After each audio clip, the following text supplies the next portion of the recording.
सभी सनातन धर्मियों को जय श्री कृष्णा, जय श्री राम, जय शिव शिव। आप देख रहे हैं राजस्थान का लोकप्रिय चैनल टॉक आज और मैं अपर्णा वाजपेयी और प्रस्तुत है हमारी विशेष पेशकश। लद्दाख में वास्तविक नियंत्रण रेखा LAC पर चीनी सेना के साथ हिंसक झड़प में शहीद हुए जवानों के अदम्य साहस और बलिदान को प्रसिद्ध ख्याति प्राप्त आध्यात्मिक गुरु कथावाचक श्रद्धेय खगोल कृष्ण जी महाराज ने नमन किया है। इसके साथ ही शहीद के परिजनों के प्रति शोक संवेदनाएं व्यक्त की हैं। शहीदों को श्रद्धांजलि देते हुए श्रद्धेय खगोल कृष्ण जी महाराज ने कहा, देश की संप्रभुता और अखंडता की रक्षा में लद्दाख की गलवान घाटी में अपने सैनिकों के अदम्य साहस और बलिदान को मैं सशस्त्र बलों के सुप्रीम कमांडर के रूप में नमन करता हूँ। महाराज श्री ने कहा कि हमारे वीर सैनिकों ने भारतीय सशस्त्र बलों की सर्वश्रेष्ठ परंपरा का निर्वहन किया है। उनकी शौर्य गाथा देशवासियों के स्मृति पटल पर सदा अंकित रहेगी। उनके परिवारों के प्रति हमारी गहरी शोक संवेदनाएं हैं। आइए श्रवण करते हैं आध्यात्मिक गुरु कथावाचक श्रद्धेय खगोल कृष्ण जी महाराज के श्री मुख से गलवान घाटी में वीर जवानों के बलिदान पर श्रद्धा सुमन संदेश। धन्यवाद। जय श्री कृष्णा, जय श्री राम, जय शिव शिव, जय हिंद, जय भारत।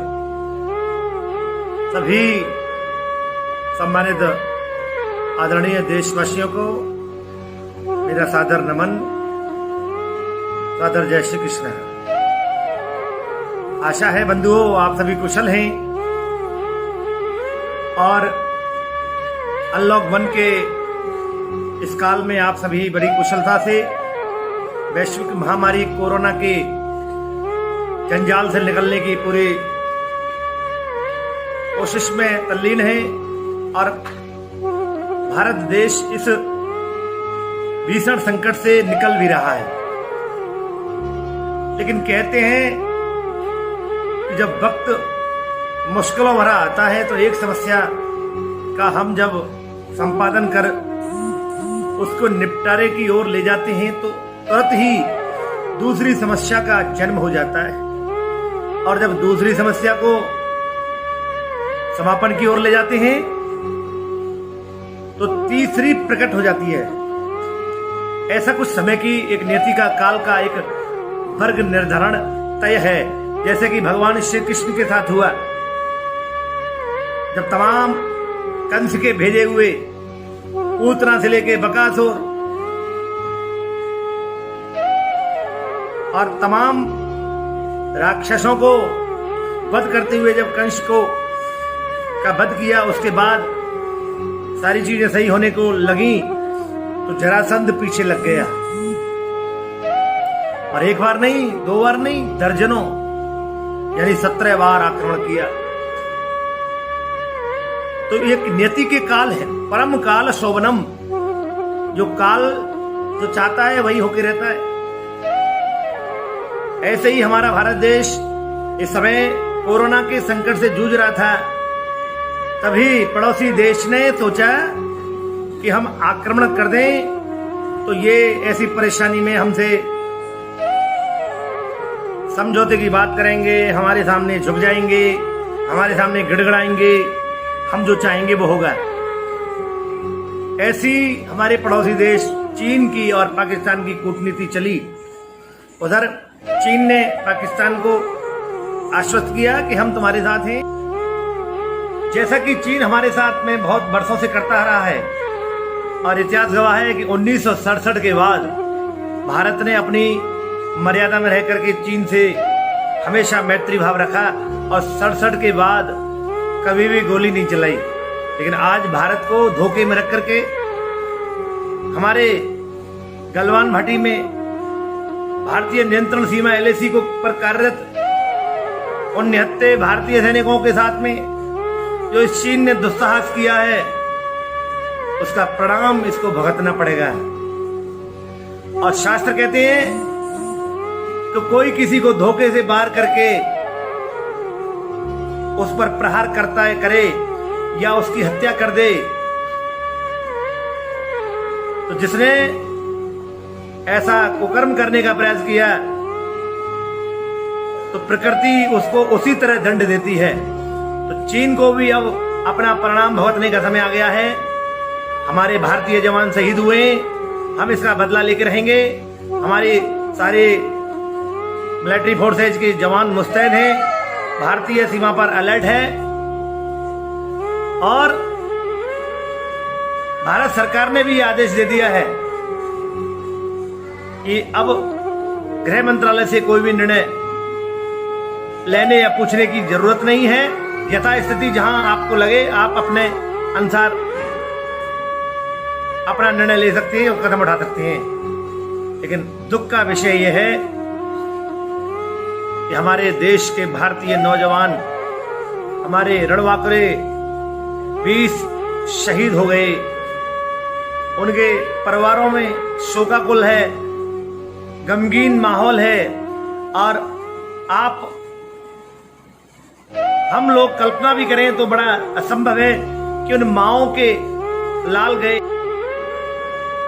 कितनी हमारी बहनों के सिंदूर उजड़ गए और कितने बच्चे हमारे अपने पिता से कभी नहीं मिल पाएंगे। ऐसे शोक संतप्त परिवार और अभी हम दूरदर्शन पर देख रहे हैं कि पार्थिव शरीरों को लाया जा रहा है। हमारे अंदर एक वेदना होती है, हमें क्रोध आता है कि आखिर हमारे शहीद जो देश के लिए बलिदान हो जाते हैं, आखिर हमारे जवान कब तक शहीद होते रहेंगे। इसके लिए हमारे देश के जो जिम्मेदार लोग हैं उनको सोचना पड़ेगा। और मैं तो ये कहता हूं कि शास्त्र सम्मत बात यह है, कई बार कोई अगर प्रेम की भाषा से नहीं समझे तो उसे अप्रेम की भाषा भी बतानी चाहिए। बाकी कहते तो यह है कि युद्ध ना हो तो अच्छा है, क्योंकि युद्ध से नुकसान दोनों पक्षों का ही होता है। जब दो पक्ष कलह करते हैं, युद्ध करते हैं, मारधाड़ करते हैं, तो उसमें एक पक्ष का फायदा हो और एक पक्ष का नुकसान हो, ऐसा कभी हुआ नहीं। और अन्य देश भी अपने अपने स्तर पर लगे हुए हैं। बाकी इन जवानों की शहादत को हम कभी भुला नहीं सकते। हमारे आदरणीय कवियों ने कहा कि शहीदों की चिताओं पर लगेंगे हर बरस मेले और वतन पर मरने वालों का यही आखिरी निशा होगा। और हे देश, नमन उनको कर लो जो स्वतंत्रता के लिए जिए मरे। मैं सभी देशवासियों से कहता हूं, निवेदन करना चाहता हूं कि अपने अपने कस्बों में, नगरों में, शहरों में, गांवों में जितना हो सके हमारे वीर शहीदों की प्रति नमनवत होते हुए, श्रद्धान्वित होते हुए, जहां संभव हो सके उनकी प्रतिमाएं लगा करके, अमर जवान ज्योति की प्रतिमा लगा करके ज्योति प्रज्वलित करके उनको श्रद्धा सुमन अर्पित करें, उनको श्रद्धांजलि दें।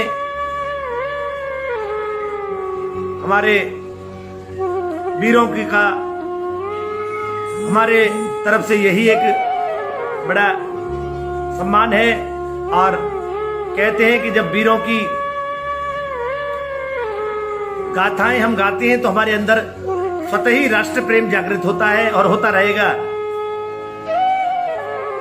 हमारा देश और हमारे देश के नौजवान हमेशा से राष्ट्र की एकता, संप्रभुता, एकता, अखंडता के लिए जिए मरे हैं। हम अपने वीर सैनिकों पर गर्व करते हैं और ये गौरवान्वित महसूस करते हैं कि हम ऐसे देश में पैदा हुए जहां हमारे वीरों ने, हमारे सैनिकों ने हमारे देश की माटी को कोई लहूलुहान करे, ऐसी सोच रखे, उसको नेस्तनाबूद भी किया है। उन्हें मैं अपने वीर जवान जो गलवान घाटी में शहीद हुए हैं, उनके शोक संतप्त परिवार को भगवान इतनी शक्ति दें कि वो उनको धैर्य शक्ति प्रदान हो और वीर शहीदों को हम नमन करें।